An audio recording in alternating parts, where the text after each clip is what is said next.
What is your best record label? Do you have one? Oh, man. Stone's Throw. Because they're the... That's a commercial. Because they're the ones that are putting my records out. Right. That's a good answer. You know, baby, I know you think we can make it all work out, but I gotta tell it like it is. And I don't want to make this any harder than it needs to be. They're the ones that are giving me money. Yeah. instead of me paying all your money, I'm making money. Baby, it'll be okay. Don't wanna see you cry, darling. My first record was Street Songs by Rick James. Wow. Yeah. That's such a good first record. My dad bought me that. Oh, your dad bought it? Yeah. I went to the dentist, I think I was like 6 or 7 years old. Right. He told me if I didn't cry, that he would take me to the record store and buy me a record. So I picked Street Songs from Rick James. That's incredible, man. I still have it too. I wish I was that cool. I'm sorry, just ain't gonna work out.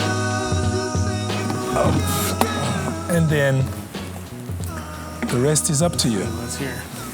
Oh, yeah, right off the bat. See this? What is this? Yeah, I was looking for this out there. This is not there because you took it. It's in the magic box. Now, this is original, too. This is the first press of this. Right. And look, it's This mint. is the stereo version, though, yeah. I have 3 or 4 copies of this record at home. Do you want to play some of those? Mono and stereo, yeah. This is my favorite jazz record of all time. This one, the 3 sounds. Mm-hmm. This is the very first record that they made, too. Which one do you want to play? Let you do it.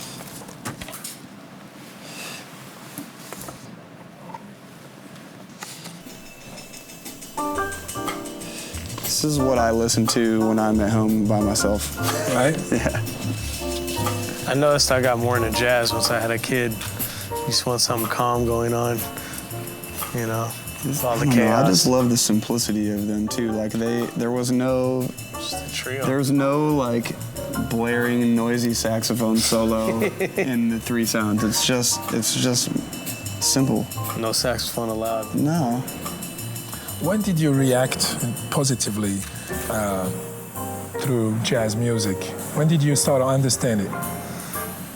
Probably hip hop. Hip hop really. Hip hop brought you to jazz. Yeah. When I heard like Tribe and stuff like that. Right. Early 90s? Yeah, and then I was like, oh, you know, I wonder where that came from. And of course, I went to my dad's record collection. But you were looking for the perfect samples, He had a right? couple of the good samples like Charles Mingus and Art Blakey and stuff like that. And then, you know, that kind of inspired me to make my own beats. It was like, I'm gonna listen to his records and find some other parts that people haven't used. And that was really the beginning, you know.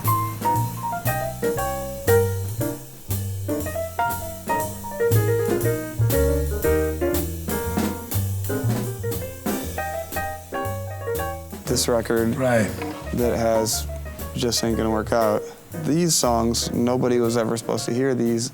This was just like for my own personal use. And like this song doesn't even have a bridge or anything on it. It's not even a full song. But it wasn't intended to be released. And Yeah, I know this guy. he's the best, man. Is important for He's so important. in your music influences. He's, you know, I think he's just the best ever at making music sexy. And that's what I want to do, you know. Sexy music is the best music. That's what you try to do with Steely Dan, right? Yeah, Make Steely it sound Dan's not sexy. sexy, yeah. There's nothing sexy about Steely Dan. So that's why, you know, I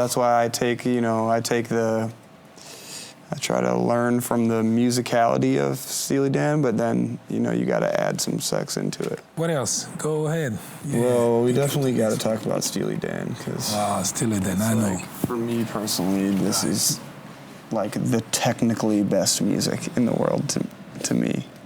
Technically. Yeah, it's just like, they're just so good at playing. How long it took you to come to this point? 20 years? 5 minutes? No, yeah, it took a long time because I wasn't thinking about stuff like that when I was first hearing Steely Dan, I didn't even know. I feel like Steely Dan is one of those bands too where everybody knows their songs, but they don't necessarily know that it's Steely Dan. They don't, you can sing, everybody can sing Peg, but you don't, a lot of people don't even know the name of the artist. Right. They weren't very visual, and they didn't. That's what your mom and dad used to listen? Yeah, my parents definitely had this record, yeah. But yeah, these guys, like, they weren't on the album cover. They never had their photo on the album cover, so you didn't really even know what they looked like, and they were kind of mysterious. But they're just perfect songs. They're like, this is a perfect album where every single song was a hit, and then there's like 8 songs, and every single song is a perfect song. I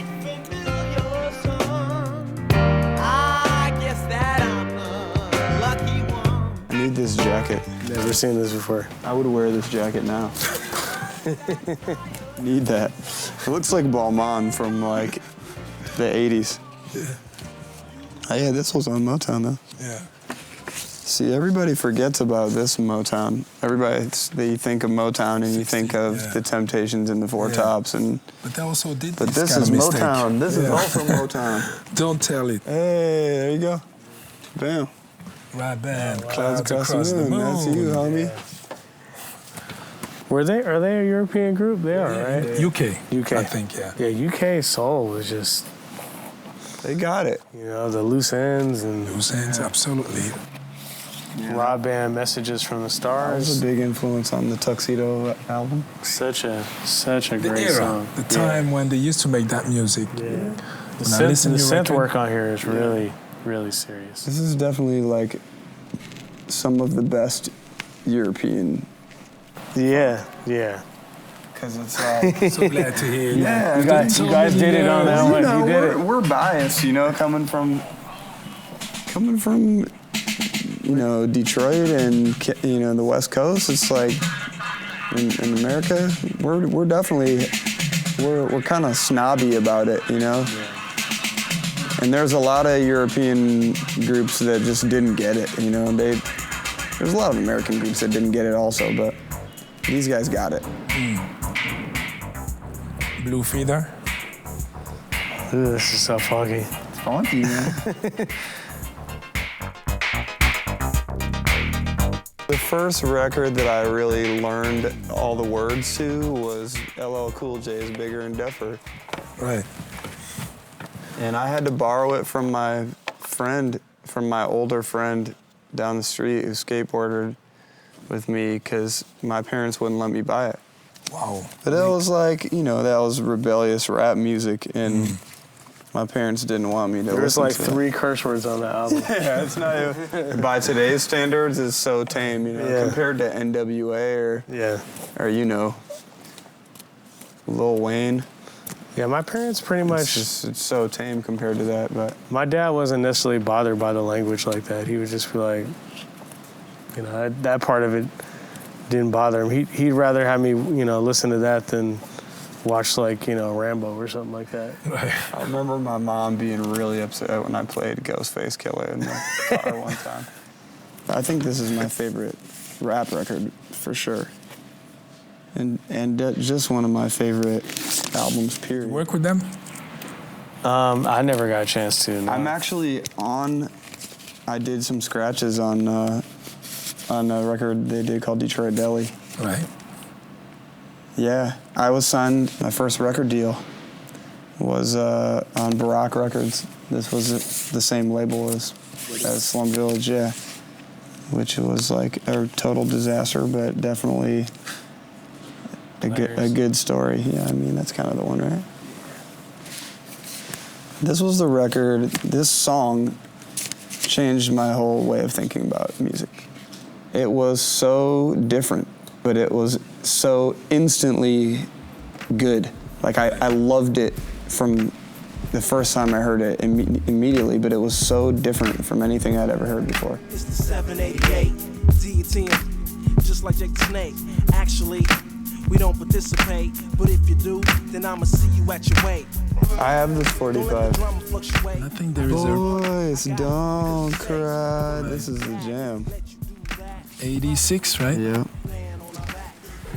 Yeah. There's a special version on the B-side. You guys have enough copies of this? Come on, go ahead.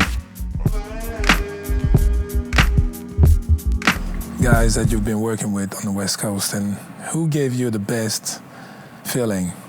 As far as West Coast, I mean, I've worked with a lot of guys. I worked with Dre. Right. How was your collaboration with those guys? Easy? I mean, it's just one of those things, like, I grew up being such a fan that it's hard for me to, like, separate that from, like, the actual work. I'm always thinking about, like, man, I was listening to Dr. Dre. That's one of the big things that got me into, you know, that style of rap. Like, when NWA came out, when I first heard Boys in It, I was like, what is this?